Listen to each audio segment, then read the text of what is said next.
قدرمنو مسلمانانو غیبت څومره سخته ګناه ده.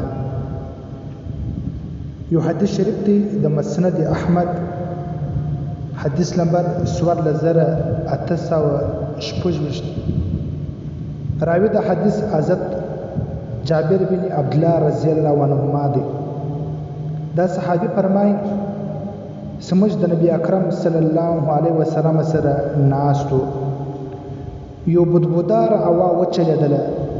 نو نبی علیه الصلاة والسلام وفرمایل چې تاسو ته معلومه ده چې دا د چش بدبو هوا ده، دا د مؤمنانو د غیبت والاو د غیبت بدبوی ده، د هغه بدبوی ده چې مؤمنانو غیبت کوي او د هغه د غیبت بدبوی هوا د ته راورسېده.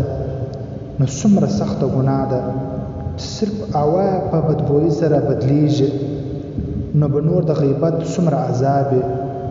نو پکار دی د غیبت څخه باید هر مسلمان ځان وساتي.